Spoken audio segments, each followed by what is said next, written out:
We start the 7 a.m. hour of sunrise with a live look outside courtesy of our Providence Park sky cam. You can see the rain falling heavily in the lights there. For those of you just joining us, we are looking at a very wet start to the morning with a weather impact alert in effect for heavy rain. We are also following breaking news out of North Portland, where a pedestrian was killed in a fatal crash this morning along North Columbia Boulevard and North Clarendon Avenue.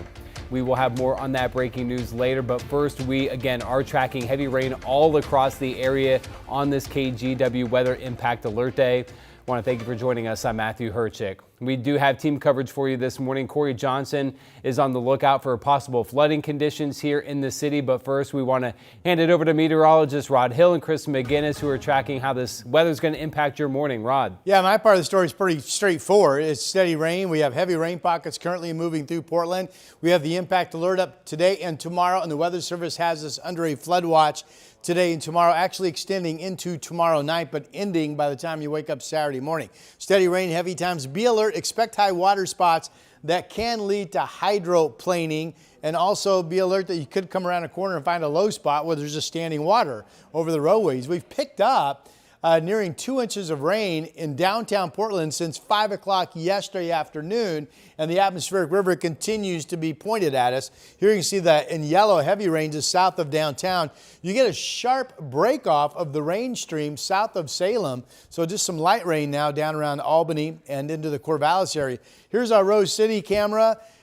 Pretty much a slow go in the rain, 48 degrees. Again, there are currently heavy rain pockets. The rain won't stop today, and we'll spend most of the day in the 40s. The breezy winds, though, those will be ending this morning, and we'll get back down to more of a 5 to 15 mile per hour breeze. Here's Chris. Hey, Rod, thank you for that. We have already had at least a half a dozen crashes on the freeways alone this morning. A lot of them have cleared at this point, but the biggest impact that I could see on the freeways right now is that. That's a live look from I-5 in Clark County near the Discovery Trail crossing. So right around Main Street. The earlier crash near Marine Drive is cleared, but as you can see, there is a substantial residual delay. So as you work your way across the Columbia right now, it's a 30 to 35-minute ride. This is actually an improvement to get you in from Main Street to the Fremont Bridge. Elsewhere on the freeway system and actually on the highways, we're going to hear more from Corey Johnson coming up in just a second, but there's a closure. This is a big one. Riverside Drive, State Street out of Lake Oswego closed right now because of downed trees near Briarwood. So Twilliger is going to be your workaround there. And on the lower deck of the Fremont Bridge, we had a crash here on the ramp to I-5 North. That is just cleared, but traffic is still a little extra busy around that. We'll keep you posted. Matthew? Yeah, busy morning, Chris. Thank you. The heavy rain moving through has prompted a flood watch with some creeks expected to rise quickly as the rain continues. Sunrise reporter joins us live from Drive 8 along Riverside Drive, where the road is closed near the Multnomah-Clackamas County line. Corey, we just heard Chris mention it. What are you seeing out there? Yeah, good morning, Matthew. To Chris's point before, it is closed along Highway 43, turning the camera around for you. We're just north of Terwilliger Boulevard, which is still open. This stretch of roadway, Highway 43, closed due to downed trees from this stretch to Midvale Boulevard. We've seen several PGE, other utility vehicles make their way in and through the closure right here. You can see one coming around right now, and if you look off into the distance on the right hand corner of your screen, you can see where those officials are headed, where they've been working with those downed trees. So we're keeping an eye out on the roadways here, but we're also monitoring that flood watch that's in effect for parts of northern Oregon and local agencies. They say that creeks can rise quickly when we see periods of heavy rain like this. And for example, according to NOAA, Johnson Creek flood stage is 11 feet. It's predicted to reach 11.6 feet later this morning. The video you're seeing right now from an earlier point in December where we had similar flooding in that particular creek. But officials say if it gets to 13 feet, homes could be impacted, but officials say that's not expected and no evacuations are planned at this time. Emergency officials say there are a few warning signs that people should watch for near waterways. PBOT saying that if the water in a creek or stream suddenly turns muddy or the flow changes quickly, that could mean flooding and debris debris is moving downstream. So important things to keep in mind. National Weather Service officials also saying it's important to keep a safety kit in your vehicle as you continue to drive throughout the morning hours in case you come across any areas that may be flooded as well. So we'll send things back to you in the studio. Matthew?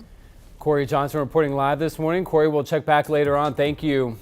A landslide east of Corbett has shut down a mile-long stretch of the historic Columbia River Highway. This happened around 5 o'clock last night. ODOT shared this photo with us. You can see the significant damage with all of the rain in the forecast. ODOT says it's unclear when this will be able to be cleaned and reopened. And of course, stay with KGW on this weather impact alert day. You can find all the live coverage and latest updates on our website, kgw.com, or streaming right here on KGW+. Back to that breaking news that we're following out of North Portland, where a pedestrian was killed in a crash. Portland police responded just after 4 a.m. Sunrise reporter Thomas Schultz joins us live from that scene with the latest. Thomas, what are you seeing? What do we know at this stage? Yeah, Matthew, look, the road is closed down here right at North Portsmouth and Columbia, and it stretches for quite a while. Let's pan all the way down there where that investigation is really still ongoing here in the early mornings here on Thursday. Look, this was a pedestrian that was hit a couple of hours ago who died on scene. Police tell us that the man was hit by 2 vehicles. Both drivers are cooperating and remained on scene with police, but this is still the pretty early stages of the police investigation, just a couple hours in at this point since that fatal crash happened here in North Portland. And this is a really busy stretch of roadway, as Chris McGinnis has been telling us. A lot of cars being diverted here off of North Columbia onto North Portsmouth. The block goes around probably 3 blocks down is just how much is blocked off here on North Columbia. So it's a pretty significant stretch of roadway as that investigation continues. There's still some information we don't know what led up to this crash before that pedestrian was hit by those 2 vehicles. That's all information that we're looking to get more knowledge on as we learn more in the coming hours here. Matthew? Thomas Schultz reporting live. Thomas, thank you very much. Thank you very much. Now turning to other local headlines, authorities have arrested a woman they say started the fire outside a Northwest Portland restaurant, causing significant damage. Portland Fire and Rescue say the person in this surveillance video here, 56-year-old Catherine Stowe, was using an open flame as a light source to look inside garbage cans outside Elephant's Delicatessen. They say she unintentionally sparked the fire, which spread to the building of their flagship location at Northwest 22nd and Davis early Tuesday morning. No one was injured. Stowe is now charged with reckless burning and criminal mischief. And all Portland Community College campuses will be closed again today, with thousands of staff members now on strike. This is the first community college strike in Oregon history. Union members say they're looking for an annual pay increase of 3% over 2 years, citing a need for a living wage. Their last offer was 0% in the first year and 4% in the second year. And so that doesn't keep up with inflation. The college president herself got a 2.5% cost of living adjustment, and they're not even offering us that much. PCC says it's been dealing with a multi-million-dollar budget deficit, declining enrollment, and has already cut pay for some managers and non-union employees. Mediation is set to resume on Monday. And a Marion County judge ruled yesterday Oregon's controversial transportation tax package can stay on the May ballot. State Republicans sued after Democrats passed a bill that moved the referendum from November to May. They argued the move to May primarily was simply playing politics and an effort to distance Governor Tina Kotek, who was up for re-election, from the tax issue. Democrats, meanwhile, pushed back, saying a quicker vote would help ODOT finalize its budget. TriMet has updated its proposed cuts to bus lines following community feedback as it tries to close a $300 million budget gap. The latest version adjusts changes to 34 bus lines, though one thing that stays the same, a shorter max green line. But by taking these steps, these painful but necessary steps, we hope to preserve our service for the long run. Full details are at TriMet.org. TriMet says more cuts are slated for next year. And the TriMet board is set to vote on the plan in late April. With 7:09, taking a live look outside at Pioneer Courthouse Square. Okay, Rod, it is safe to say the bricks are soaked.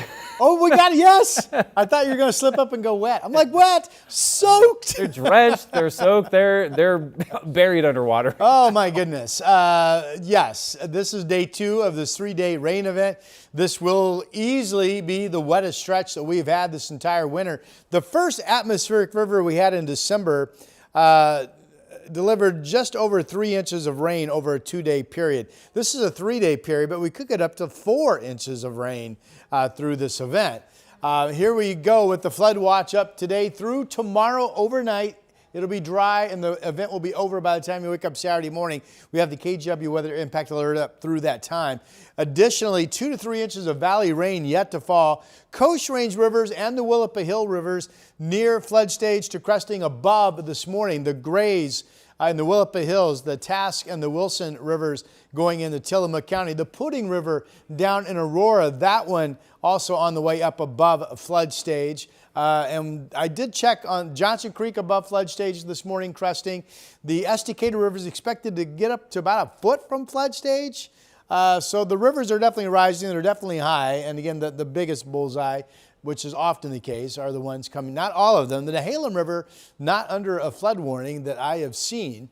Good morning, Vernonia. All right, atmospheric river, there's the push coming into us with the solid rain. Again, the cutoff has been south of Salem. Eugene right now is dry with rain. Just to the north, Seattle is actually dry right now as well. So the bullseye of this coming in is right into Portland. And notice it is raining all the way out the gorge into the Dalles. You see the white on the radar of the snow in the Cascades, but the snow levels 5,000 feet are actually a little bit above. The government camp is, I think, 40 degrees right now and just wet. That is wet. That is rain falling for you folks out in the Dalles. Good morning to you, Wasco County. The winds have been pretty calm to light along the flats of the Columbia River. There's the rain from the Providence Park camera. And let me show you the temperatures quickly. Not really a factor. 50 in Portland, 48 in Tiger. Temperatures expected to hold steady to slightly fall off during the day today. 48 degrees in Salem. Light rain chances in Central Oregon, but dry burns, John Day, Baker City. The rain through the gorge out toward Pendleton into the Blues, and the wet day here on the west side. The 2 days of impact alert tomorrow and Friday with the flood watch. A dry Saturday. It's looking increasingly likely there will be some light rain at times on Sunday.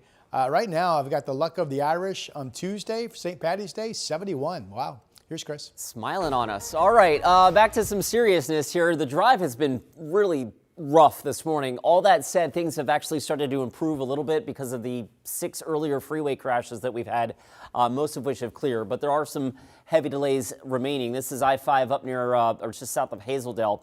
You can see the line up here at the Discovery Trail crossing just south of Main Street. So it's still a 20-minute commute to get you in from Main Street. That, again, that is better than it was.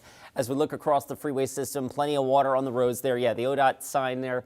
Use caution. There's going to be standing water and puddles and all the places that normally puddle. There's a look at the inbound Sunset right now near Murray Boulevard. That's 20 minutes to get you in from Hillsborough. That's not so bad. But again, the rain is definitely not going to help things. Big closure just north of Lake Oswego, between Lake Oswego and Dunthorpe. Of course, Highway 43, Riverside Drive closed because of downed trees. We've had a reporter there stationed for the last little while. No movement, no change in that just yet. Matthew Twilliger Boulevard is going to be your best traffic solution to get around that closure of Riverside Drive for now. We'll keep you posted. Okay, Chris, thank you. Still to come on Sunrise, winter weather turning deadly in western Washington. The treacherous conditions that claimed the life of a driver in Monroe. Sunrise continues in just 2 minutes.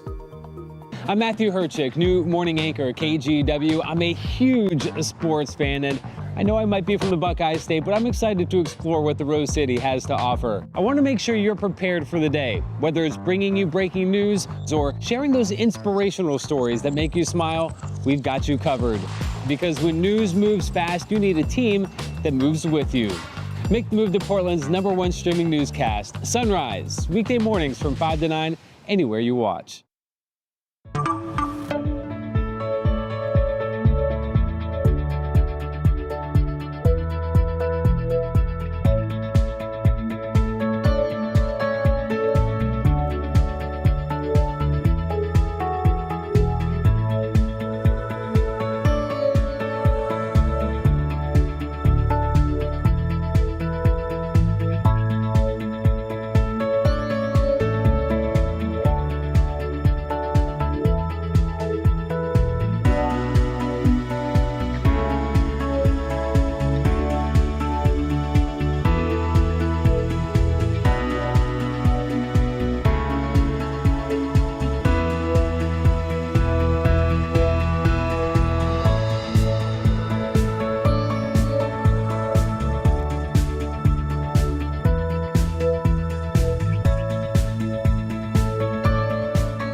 have now issued a weather impact alert. We could expect conditions in some parts of our area to change drastically pretty soon, right? And very quickly, yeah.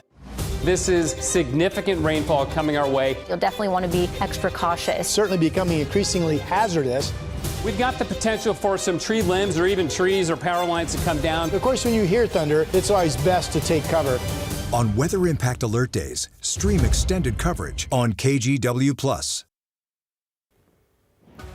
7:16 and the mountains in Washington have seen heavy snow and strong winds. Our sister station in Seattle drove up I-90 from Seattle yesterday, and look at this. You can see semi after semi sat parked on the shoulder. Oversized loads are not allowed over Snoqualmie Pass. And then about 10 miles from the summit, a sudden standstill. Road conditions really started to shift when they took the Snoqualmie Pass exit. WashDOT had the plows out working to clear slush-covered streets, and you're almost better off getting out of the car and walking. One family decided to make the most of it. I grab a snowball and then somebody else tries to throw it at me. I duck down and I throw it at them. Yeah, for 9-year-old Sophia Damon, it was a day to experience Snoqualmie Pass covered in snow. And this morning, we are also tracking a winter storm in western Washington where both the mountains and lowlands are being hit. And the storm has now turned deadly. Around 8:30 last night, one person died after a large tree fell on a car in Monroe. That's 30 miles northeast of Seattle. Fire crews say the person who died was the only one in the car. Time for the check of our forecast here. It is a weather impact alert day. We are right kind of in the middle of this event right now. Yeah, started, I don't know, 3, 4 a.m. hour yesterday morning. This is going to continue through tomorrow overnight. It'll be done by the time we get up Saturday. The blizzard warning for the Cascades of Washington over, but winter storm warning continues for our friends up to the north. And we have a winter advisory up for our mountains, the North Oregon Cascades, where snow levels are currently sitting at about 5,000 feet. 24-hour snow report. So this photo was our own Jay Lundenberg, one of our editors, photographers here at the station. He was up at Meadows yesterday at 4 o'clock when it was time to go home. That's what the car looked like.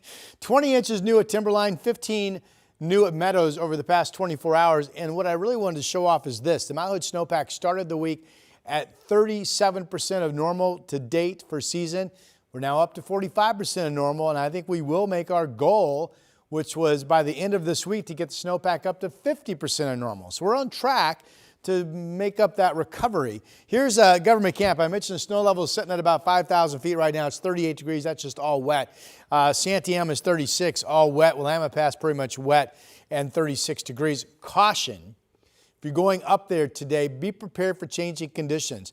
We have a front that's just laying down on top of us, and if it waffles a little bit to the south of us, then the snow levels could come down to 4, and we could get snow again at Cascade Pass level. On the other hand, if the front holds where it's at right now, which it could, it'll just be wet up there, but be prepared. High wind warning from our friends at the Weather Service for much of Wasco County out toward Umatilla County and Pendleton.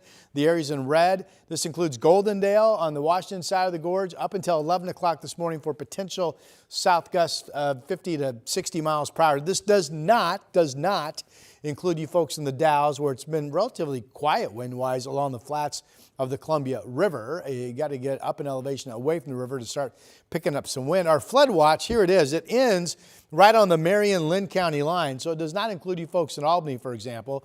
But for the rest of us up through Longview and from areas Lincoln City northward along the coast, the flood watch continues with the atmospheric river today, tomorrow, and ending tomorrow overnight. Here's what the radar shows. There's that southern cutoff. Eugene has had a lot of dry time. Portland's still right smack dab in the middle of it.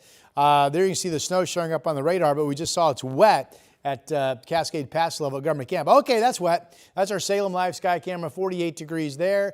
Other temps, 46 Kelso, 48 Portland, 49 the Dalles with the rain falling. All dry in John Day, Burns, and Baker City. There's the chance of some light rain in Bend. Right now, 46 degrees, overcast skies being reported. So south winds still gusting to 30 in some scattered locations of the mid to south valley. Expected to ease to 15 today, and you folks will have increasing dry time as you go south from Salem. And then up in southwest Washington, just steady rain, heavy at times. Winds here, though, have largely eased already to 15 miles per hour.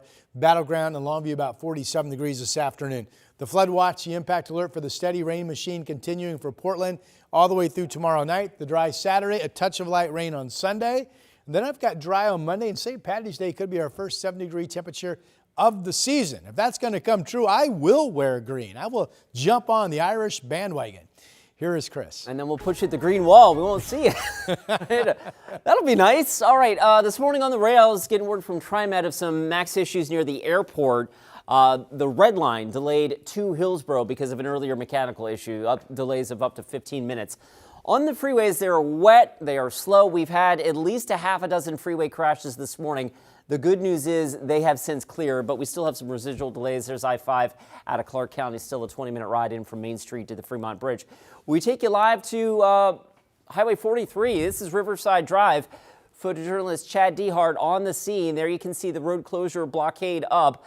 Matthew, we're hearing from ODOT that some trees came down overnight last night, and that section of Highway 43 remains closed at this point, just north of Terwilliger. Terwilliger Boulevard will be your traffic solution indefinitely.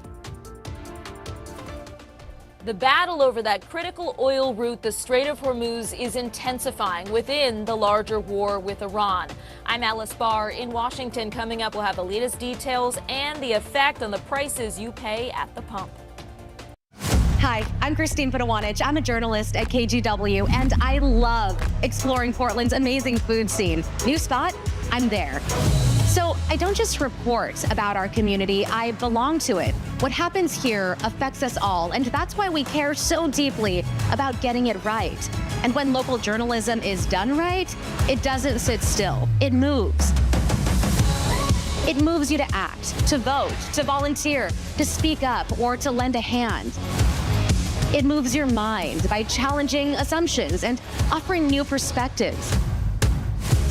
It moves you forward by giving you the information to make decisions and thrive where you live. And yes, it moves your heart through the good stuff that stays with you wherever you are. And at KGW, we're here for all of it. These are the stories that move Portland.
Before sources tell NBC News outdated intelligence likely led to the deadly strike on an Iranian elementary school.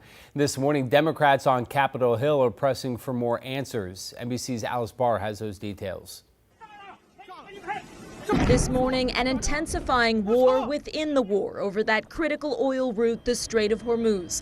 Iran launching new attacks on ships, keeping tanker traffic at a standstill in a bid to drive oil prices even higher. With gas prices here at home up 20% since the start of the war, the U.S. joining dozens of countries agreeing to release 400 million barrels of oil to try to drive prices down. We're going to be doing it very quickly, and then we'll fill it up. We'll fill up our reserves. Pentagon officials telling senators in a closed-door briefing the first 6 days of the war with Iran are estimated to have cost more than $11.3 billion. That according to 3 sources familiar with the briefing. President Trump sending mixed messages about the war's status. Let me tell you, we've won. You know, you never like to say too early you won. We won. Minutes later. We don't want to leave early, do we, huh? We got to finish the job. And now, new information from a U.S. military investigation into the missile strike on an Iranian elementary school at the start of the war that killed 170 people, mostly children, according to Iranian officials. NBC News has learned preliminary results find the U.S. was likely responsible due to outdated intelligence believed to have mislabeled the school as a military target, according to a U.S. official and 3 sources familiar with the initial findings. Senate Democrats demanding answers from the Defense Department. It's important that the DOD figures out how did this happen and then put things in place to make sure it does not happen again. President Trump has said he would live with the investigation's findings. In Washington, Alice Barr, NBC News. And coming up in our next half hour, 2 hikers lost in the gorge after a post on social media told them the trail they were going to was safe, how rescuers were able to find them. Plus, with a flood watch in effect and heavy rain hitting the roadways coming up, we're breaking down safety tips from experts about how to stay safe.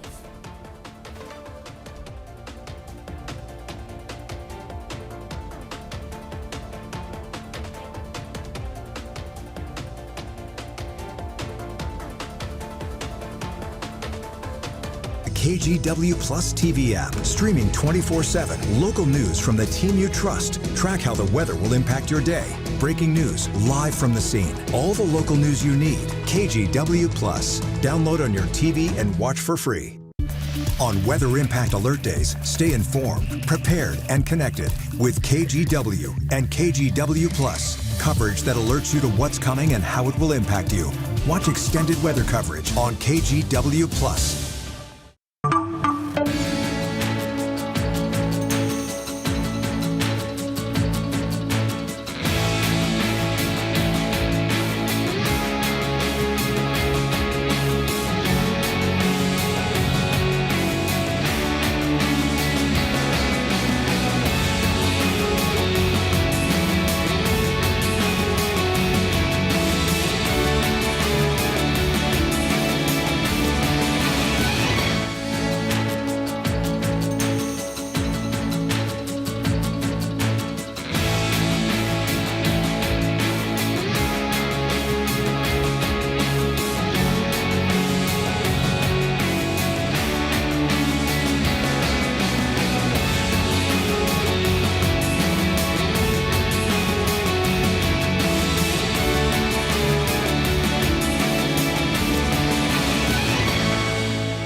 I'm Trina Green, a morning anchor at KGW and new dog mom to this sweet guy. Meet Barry. I love getting your mornings off to a great start, whether it's sharing stories of resilience and triumph in our community, or following breaking news from Beaverton to Gresham and everywhere in between. We've got you covered, because when news moves fast, you need a team that moves with you. Make the move to KGW Sunrise, weekday mornings from 5 to 9, anywhere you watch.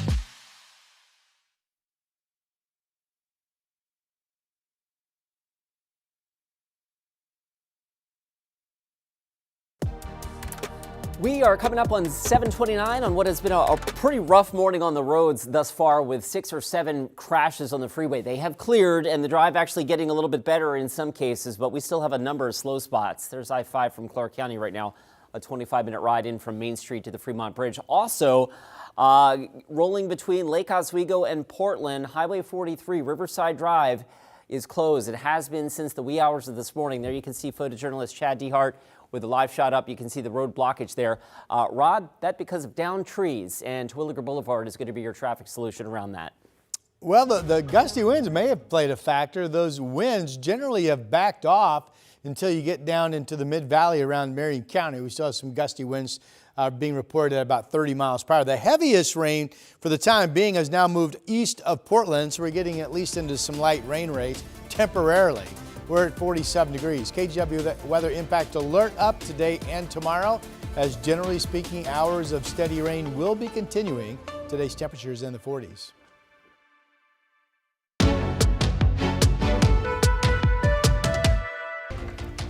Well, we are taking a live look from our Rose City Sky Cam on this weather impact alert day. Expect a rainy morning commute as heavy rainfall moves into the metro area. Want to thank you for joining us on your Thursday morning. I'm Matthew Herchick. We do have live team coverage for you this morning. Corey Johnson is checking out the driving and flooding conditions here in the city.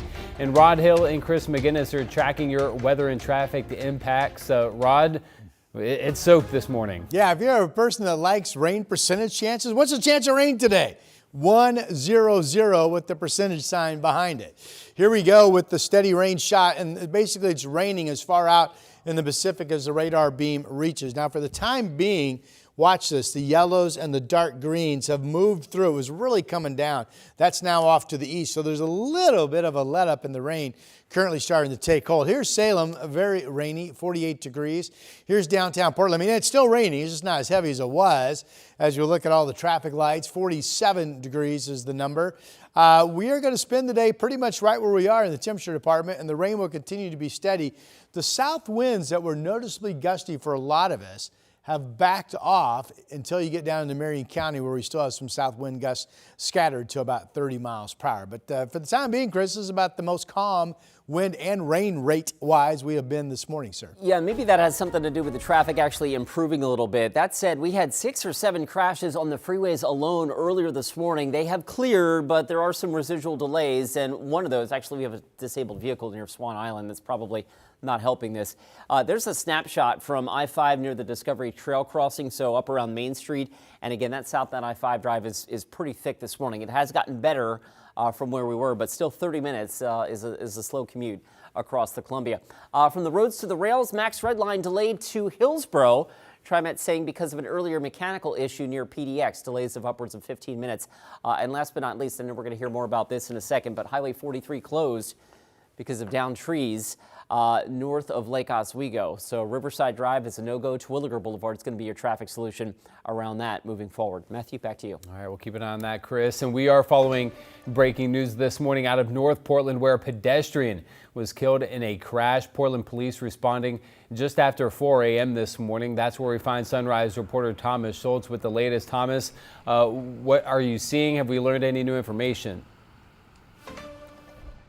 Hey, good morning, Matthew. Yeah, the roads between North Portsmouth and Van Houten here along Columbia Boulevard are closed as police are continuing that investigation. We know that that man, according to police, was hit by 2 vehicles. Let's show you some video of what this looked like just a few minutes ago. You can see police continuing that investigation here in North Portland. The drivers did remain on scene, and police say that they are cooperating. We don't know if weather played a factor in this.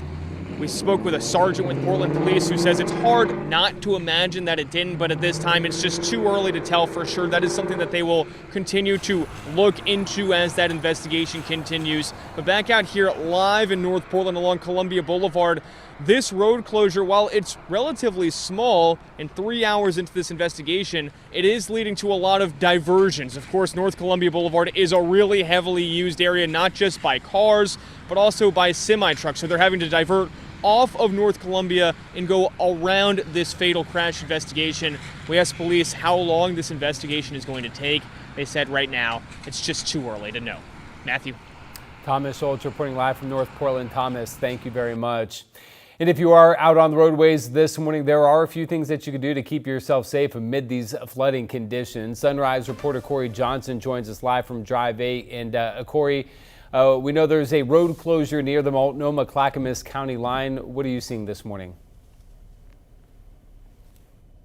Yeah, good morning, Matthew. That's exactly where we're sitting currently along Highway 43, just north of Terwilliger Boulevard. Turning this camera around for you so you can see that closure where it is. It's situated for about a mile or so, all the way down to Midvale Boulevard. It's due to downed trees that Chris has been mentioning throughout the morning, but you can see multiple crews out here. We've also seen utility crews this morning, and really the roadways as we've been driving around, ponding, lots of ponding out on side streets on the interstate along I-5 as we made our way toward Lake Oswego early this morning. We also hydroplaned just a little bit. So you'll want to take your time as you make your early morning commute. And when we get rainfall like this, it's easy for ponding water to occur on the roadways. clogged storm drains and also reduced visibility. If you're out this morning, the National Weather Service and AAA have a few tips for drivers. Make sure to slow down and leave room. Cars can hydroplane on even the tiniest bit of water, so it's important to keep that distance. And don't use cruise control and stay focused while you're driving. Make sure to turn on your headlights. It's also helpful for you, but other drivers also, so that they can see you. And most importantly, if you come across flooded roadways, don't try to drive through it. Just turn around and avoid that stretch of roadway altogether. And PBOT officials say their crews will be out working around the clock during storms to clear hazards like downed trees, landslides, and debris from storm drains. And officials say the best advice during storms like this is to allow yourself really some extra time to get to your destination where you need to go. We've seen a lot of people out on the roadway even early this morning. It seemed like they were giving themselves some extra time and driving slow, and that's what we plan to do as we stay out here in these conditions. Matthew? Corey Johnson reporting live for us this morning. Corey, thank you very much.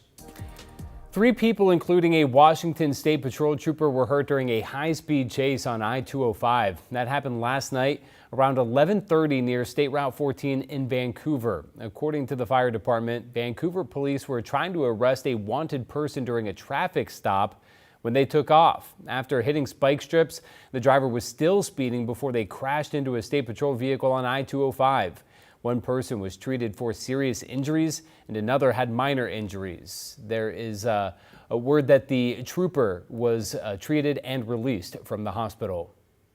Meanwhile, in Washington, the state Senate has passed the so-called millionaire's tax, which means all the bill needs now is the governor's signature. Now, this would be the state's first income tax, levying 9.9% starting in 2029 on income above $1 million a year. Republicans worry that tax could eventually be expanded, something Democrats say won't happen. Governor Bob Ferguson said last week he intends to sign the bill. Well, it's going to be it's going to be raining pretty heavily for the next couple of days, and we want to check in with the Big Pipe. Now, the Big Pipe tracker shows the latest levels at 100%. You can also see that graph there at the bottom of your screen showing the levels over the past 72 hours. So if you don't know what the Big Pipe is, there are 2 giant pipes on either side of the Willamette River that collect stormwater and sewage. And when they get too full, that sewage can get into the river. So we're going to check in with Rod Hill. 100% doesn't sound great right now, Rod.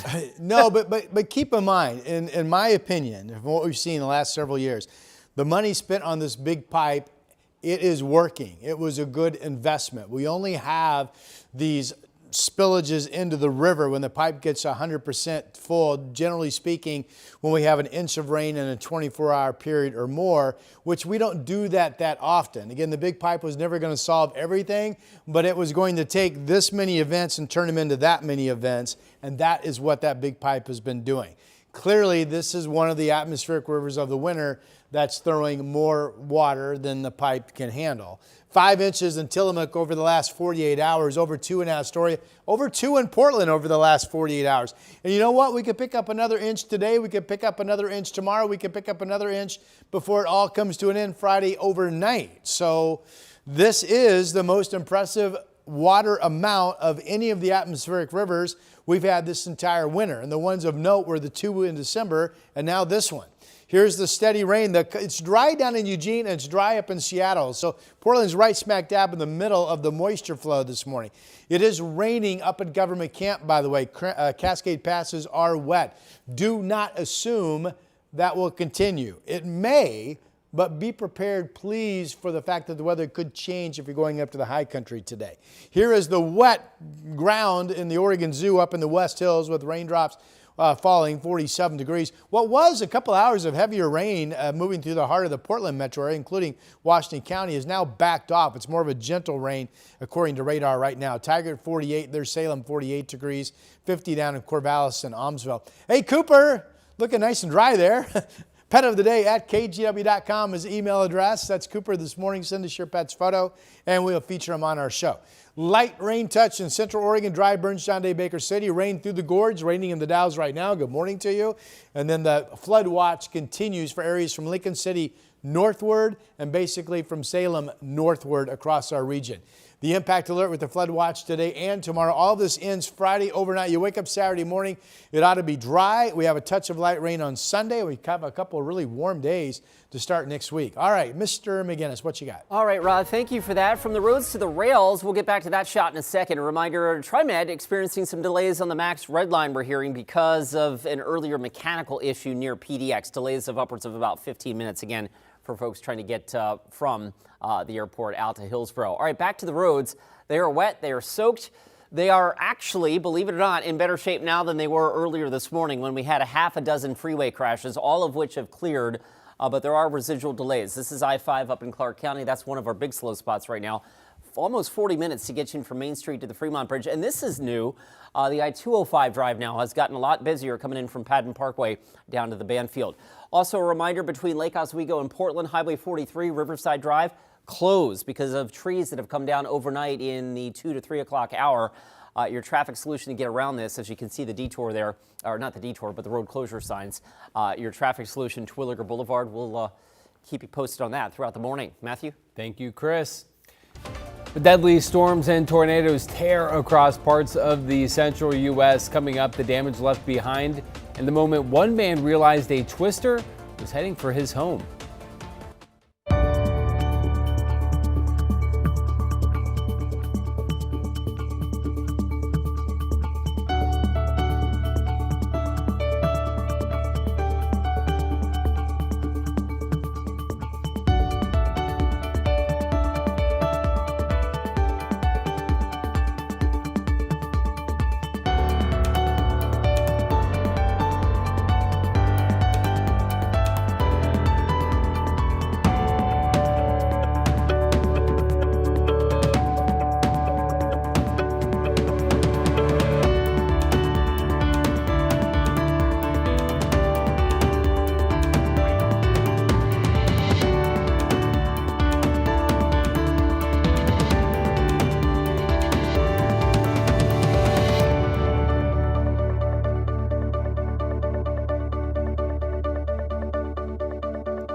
The KGW Plus TV app, streaming 24/7. Local news from the team you trust on your time. Track how the weather will impact your day. Certainly becoming increasingly hazardous. Extended, continuous coverage of breaking news live from the scene. That snowpack is still heavy. Go deeper with in-depth interviews and exclusive reporting. All the local news you need, live or on demand. KGW Plus. Download on your TV and watch for free. The KGW Plus TV app, streaming 24/7. Local news from the team you trust. Track how the weather will impact your day. Breaking news live from the scene. All the local news you need. KGW Plus. Download on your TV and watch for free. On Weather Impact Alert Days, stay informed, prepared, and connected with KGW and KGW Plus. Coverage that alerts you to what's coming and how it will impact you. Watch extended weather coverage on KGW Plus. To dangerous storms now with tornadoes and giant hail that tore across the central U.S., killing at least 2 people. Illinois and Indiana were the hardest hit. One man recounted the moment when he realized a tornado would hit his home. I was looking out the front window and I seen a dumpster fly by. That's when I went for cover. I went to the bedroom, the roof lifted off, the ceiling come down, knocked me down, and I climbed into the closet. Officials across multiple states are working to restore power and clean up the damage. And in the Columbia Gorge, 2 hikers say they feared for their lives after getting lost on a dangerous trail before teenagers came to their rescue. Sunrise reporter Thomas Schultz has more. Well, on social media, some outdoor enthusiasts are encouraging people to actually go off trail onto closed trails that are dangerous. On Tuesday, hikers Drew Miller and his friend Joseph Barch did just that, setting out to explore the Rock of Ages trail. They now admit that was a mistake. The trail has been closed since the Eagle Creek fire, but an Instagram post made it seem like it was open. Though by late Tuesday night, conditions worsened and the 2 friends nearly fell off of a 500-foot cliff. You know, we're prepared for moderate, whatever that means, but it turns out it was very difficult. It didn't look good. And I know my friend was not doing well either, because he was kind of next to me to try to stay warm, but he was like shaking like crazy, and it was starting to affect his breathing. We were soaked. And then it started to snow again. Then Drew lost his cell phone. And with just 4% left on Joseph's phone, they called SOS, alerting volunteers with Multnomah County's search and rescue team. That led to the pair's rescue by a couple of 17-year-olds, Sadie Walsh and Liam Foran, who have years of training with the search and rescue team. Things like they couldn't see like where the trail was, and there's cliffs on either side, so it's definitely treacherous. We gave them food, we boiled water for them. Dry socks make a world of difference when you can't feel your toes. It took about 2 hours for the search and rescue team to find the hikers who had been on the trail for 17 hours before being rescued. Thomas Schultz, KGW News. I mean, thank God for those two teenagers, but also technology with the phone apps now and things like that, able to help locate them. I mean, that is a dangerous situation. I have the privilege of speaking, I think I've done it 2 of the last 3 years for a group of first responders up in Clark County. Now, these are just outdoor enthusiasts who are on call voluntarily to go out into the forest, to go up into the mountains, to go over wherever it takes at a moment's to notice. help rescue people when they get lost or something happens. And so happens too often. Good for but those, great for those individuals. that group of volunteers that goes out and does that. Here is our watch warning map. We still have this high wind warning up until 11 o'clock in red. This is all of Wasco County. Does not. Let me backtrack. Most of Wasco County does not include the flats along the Columbia River, which of course is you folks in the Dalles, and there's no warning along the East Gorge either. The warning does include out in Pendleton. Now, Pendleton right now is reporting west gusts to 38 miles per hour. The warning is for the potential of 60-mile-per-hour winds. I have not seen any of that at the main reporting sites, but realize your wind threat in these areas is expected to end at 11 o'clock this morning.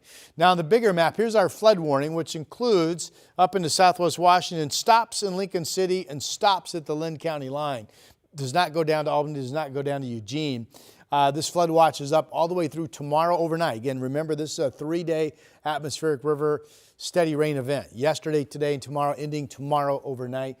Was a blizzard warning for the Washington Cascades. Now the wind threat is eased, but still a winter storm warning as snow continues to fall. And you can see the white of the snow and the Cascades of Washington and Oregon continuing.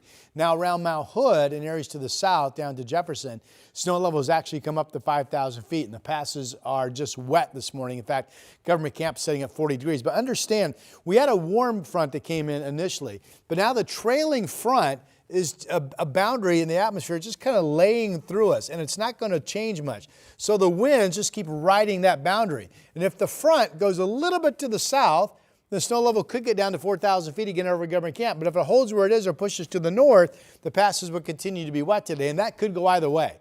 So again, don't assume because you look at a camera online, oh, it's great. Be prepared, things could change. Here are the temperatures right now, 47 Portland, 46 Kelso, 48 Salem, 51 down Eugene, where you folks have been on the outside looking at the rest of us get wet. Here's Salem's forecast, 49. Still some gusty south winds in the mid-valley this morning to 30, expected to ease to 15. Southwest Washington, that gusty period that set up yesterday is pretty much over. Winds have been just 10 to 15 miles per hour this morning, battleground 47. From this point forward today, steady temperatures anywhere from 45 to 50 across the area. The flood watch today and tomorrow with the KGW weather impact alert. I still think you wake up Saturday morning, it's dry, partly cloudy skies develop for a nice 54-degree day. Looking increasingly likely there will be some light rain in the area on Sunday. Maybe the Shamrock Run is dry. That's mostly a morning thing. Is that right, Chris? Nod your head. Is that right? Well, you know, if Rod's running the half marathon, that might be an afternoon thing. I don't know. Yeah, that's right. That goes into the overnight. You're right. Yeah, and the next day. Should I plan on filling in for you already? Yes. Runners are hardy folk. We can handle a few raindrops. All right, let's get you out the door. It's been a tough morning commute, but all things considered, it's actually improving from where we were earlier this morning. That said, there are plenty of slow spots. 35 minutes right now, your drive in from Main Street to the Fremont Bridge on I-405. Of course, the big one down in Lake Oswego between LO and Portland. Down trees have a section of Highway 43 Riverside Drive closed just north of Terwilliger. I'll step out of the way. This is a live shot from footage journalist Chad Dehart on the scene. You can see the road closure signs are up as PGE crews have been going into the area to do some presumably some power pole restoration or power line restoration as well. Your detour around that, by the way, will be Terwilliger Boulevard. And last but certainly not least, a terrible situation in North Portland, a fatal crash on North Columbia Boulevard still has that section closed between Van Houten and Macram. We're again continuing to get live updates from Thomas Schultz on the scene. We'll hear more from him coming up in just a few minutes. Lombard is your traffic solution to get around that closure. Matthew? Okay, Chris, thank you very much. But still to come on Sunrise, an $865 million arena renovation and a big ask for taxpayers. A look at the sales pitch the Blazers used to win support from local politicians to renovate the Moda Center. Sunrise streaming live at 7 continues in just 2 minutes. I'm David Mulco, the evening anchor at KGW. Though when I'm not working, I like to spend as much time as possible out here in nature. So I don't just report about our community, I belong to it. You see, what happens here affects us all, and that's why we care so deeply about getting it right. And when local journalism is done right, it doesn't sit still, it moves. It moves you to act, to vote, to volunteer, to talk about it, to speak up, or to lend a hand. It moves your mind by challenging assumptions and offering new perspectives. It moves you forward by giving you the information to make decisions and thrive where you live. And yes, it moves your heart through the kind of human storytelling that stays with you wherever you are. And at KGW, we're here for all of it. These are the stories that move Portland.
The NBA commissioner and others have essentially said the Moda Center has to be renovated to keep the team in the Rose City. But how did the Blazers sell political leaders on using public money for the upgrades? Evan Watson explains. How do you convince politicians to pay $865 million to renovate an arena?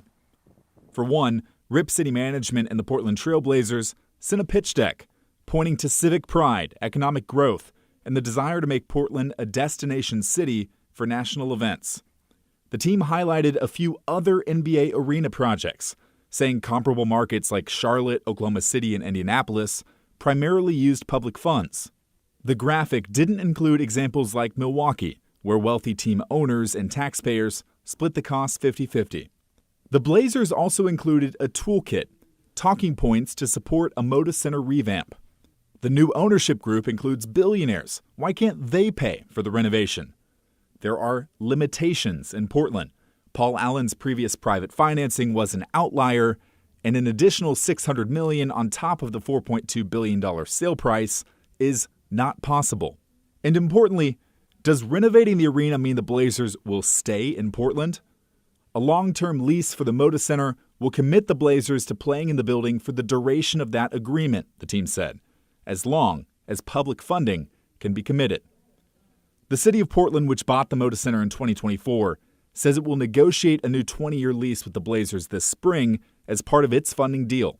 Mayor Keith Wilson said he was thrilled state lawmakers recently approved $365 million for an arena upgrade to be repaid by taxes on Blazers players, staff, visiting players, and performers. It's going to allow us to keep the Blazers and allow all those families that have grown up with that fantastic team and entertainment to really enjoy that for generations to come. The city of Portland and Multnomah County are planning to pay about $500 million combined for their part of the upgrades.